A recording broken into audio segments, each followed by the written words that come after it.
Yoho, apa kabar nakama semuanya? Semoga nakama baik-baik saja. Ya, di awal tahun 2022 ini kami harap kita semua masih terus bersemangat untuk menjalani hidup yang lebih baik.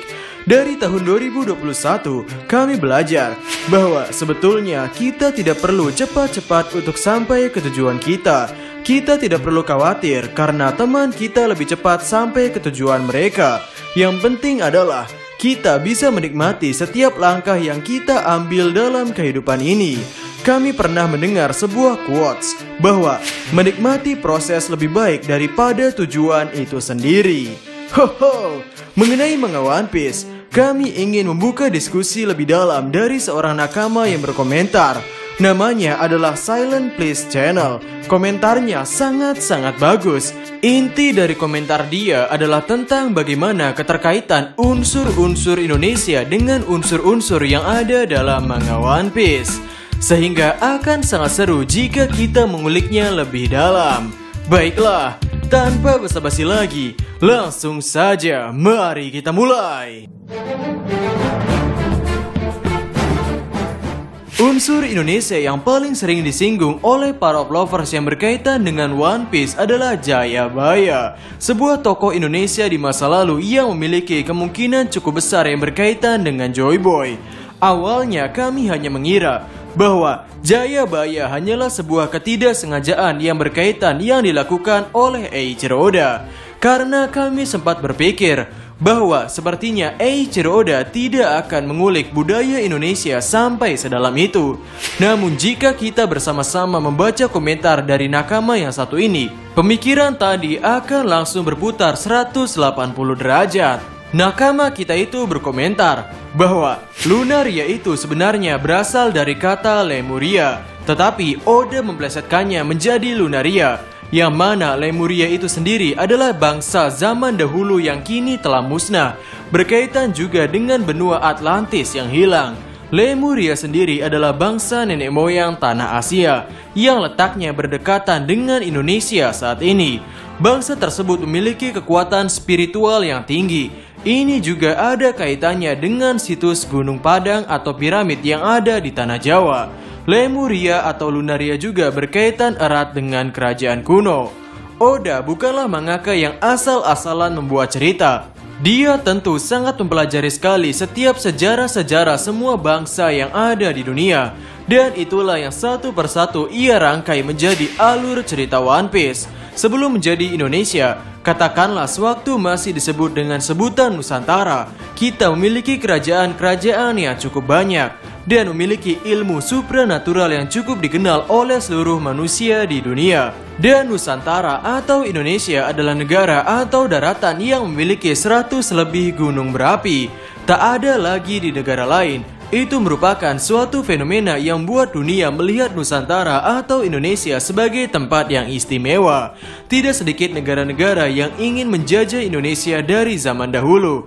Dikarenakan kekayaan alam yang berlimpah, Belanda pernah menjajah Indonesia dan tentu mempunyai dokumen atau arsip yang menjelaskan kehebatan bangsa Nusantara. Tetapi mereka tutupi kebenarannya serta membawa dan menyimpan arsip itu kembali ke negara mereka. Begitu pula Jepang, mereka pun pernah menjajah Indonesia. Dan tentunya mereka punya catatan sejarah sendiri mengenai tanah Nusantara atau Indonesia. Satu lagi, seharusnya clue dari Oda yang membuat suku Ming menjadi suku misterius yang belum diketahui asal-usul sejarahnya. Dan celana batik yang dikenakan oleh God Enel bisa membuat kita curiga. Apa sebenarnya yang ingin diceritakan oleh Oda tentang Nusantara zaman dahulu? Ya, dari poin-poin yang diberikan oleh akun bernama Silent Please Channel tersebut, poin yang disampaikan sudah cukup untuk membuka kepala kita. Dan kami ingin menambahkannya serta menguliknya lebih dalam. Jika diteliti lagi, ada banyak unsur Indonesia yang hadir di manga One Piece. Seperti dalam Arc Arlong Park, markas Arlong sendiri mirip dengan pura yang ada di Bali. Oh ya, kami juga bukan pakar budaya Indonesia, sehingga pengetahuan yang kami tambahkan ini tentunya berasal dari internet, berasal dari website serta blog yang kami temukan di internet. Dan yang paling harus digarisbawahi adalah Enel. God Enel adalah tokoh yang sepertinya akan sangat berkontribusi dalam mengungkap siapa sebenarnya orang-orang bersayap. Karena dirinya sudah pernah membaca prasasti yang ada di bulan. Dan kerennya lagi, Eiichiro Oda menaruh dua unsur yang berkaitan dengan Enel, yakni batik dan telinga panjangnya. Batik ini tentunya sudah cukup kita kenal. Motif batik Enel ini bermotif parang yang sering diproduksi di daerah Jawa Tengah. Lalu telinga dan penutup kepala Dewa Enel ini mirip dengan wanita suku Dayak. Suku Dayak yang hidup di daerah Kalimantan Timur memiliki tradisi untuk memanjangkan telinganya. Proses pemanjangan cuping telinga dilakukan sejak bayi dengan memberi pemberat pada telinga berupa logam. Dengan adanya logam pemberat ini, cuping telinga akan semakin melar dan memanjang. Sebagaimana warga suku Dayak, telinga Dewa Enel pun panjang dan terdapat pemberat serupa logam yang berwarna kuning keemasan. Pemanjangan cuping telinga sebagai tanda bahwa seseorang tersebut merupakan keturunan bangsawan. Dan dalam anime manga One Piece diceritakan bahwa Enel merupakan seorang dewa yang memiliki kekuatan dalam mengendalikan bawahannya. Bila diamati lebih dalam lagi, ternyata penutup kepala yang digunakan Enel juga kita jumpai sebagaimana yang digunakan oleh penduduk suku Dayak. Lalu penyebutan mantra. Di Pulau Langit, Luffy dan teman-temannya harus melawan sekumpulan orang yang memiliki kekuatan hebat. Dan jangan lupakan juga dengan Dewa Enel. Dewa Enel memiliki kekuatan aneh yang disebut dengan mantra. Dengan adanya mantra, Enel dan kawan-kawannya mampu memprediksi pergerakan yang akan dilakukan oleh Luffy dan teman-temannya. Enel dapat menghindar dan menangkis serangan kelompok bajak laut ini dengan cepat. Dan dalam bahasa Indonesia itu sendiri, mantra diartikan sebagai susunan kata yang memiliki rima dan dianggap mengandung kekuatan gaib. Mantra biasanya diucapkan oleh dukun, pawang spiritualis, atau orang yang dengan maksud untuk menandingi kekuatan gaib yang lain. Selanjutnya adalah suku Sandia. Sandia dalam manga One Piece merupakan musuh Enel dalam memperebutkan tanah leluhur mereka. Mereka digambarkan sebagai warga yang kuat dengan tokoh pria bertelanjang dada dan memakai busana berumbai-rumbai dengan senjata mereka berupa tombak dan sebuah tameng. Pakaian dan senjata yang digunakan oleh suku Sandia ini mirip sekali dengan pemandangan di suku Dayak. Selanjutnya, Pulau Jaya identik dengan Irian Jaya. Pulau Jaya dunia One Piece yang berada 10.000 km di atas permukaan laut atau yang dikenal dengan Skypiea mempunyai beberapa kesamaan dengan Irian Jaya. Kata Jaya pada Irian Jaya bermakna kemenangan Irian dari Belanda, sama seperti Pulau Jaya yang pada saat akhir berhasil lepas dari cengkraman Enel. Dan jika dilihat dari peta Pulau Irian Jaya dan peta Pulau Jaya terlihat agak mirip-mirip sedikit. Ya, mungkin mirip seperti binatang atau hewan. Selanjutnya di Pulau Jaya terdapat sebuah emas yang tidak bisa dimanfaatkan oleh penduduk karena direbut oleh Enel untuk membangun kapal Maxim. Nah, sama seperti Irian Jaya, di mana penduduknya? Ya, silakan baca berita untuk ulasan lebih lengkapnya. Selanjutnya adalah burung Southbird sebagai petunjuk jalan menuju Skypiea memiliki ciri unik berupa dua benjolan aneh yang menyerupai jambul di kepala.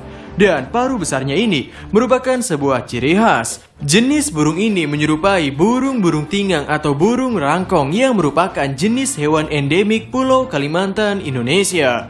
Kemudian senjata Pop Green Usopp. Setelah Usopp berlatih selama 2 tahun di Pulau Boin, Usopp memiliki senjata yang lebih banyak dan beragam. Salah satunya adalah bunga Rafflesia. Siapa yang tidak tahu bunga tersebut? Di sekolah dasar kita sudah diajari oleh Pak Guru tentang bunga yang sering disebut dengan bunga bangkai karena baunya yang sangat-sangat busuk. Dan bunga Rafflesia ini merupakan bunga endemik Pulau Sumatera karena tumbuhan ini hanya bisa tumbuh di Pulau Jambi, Sumatera Selatan, dan Bengkulu.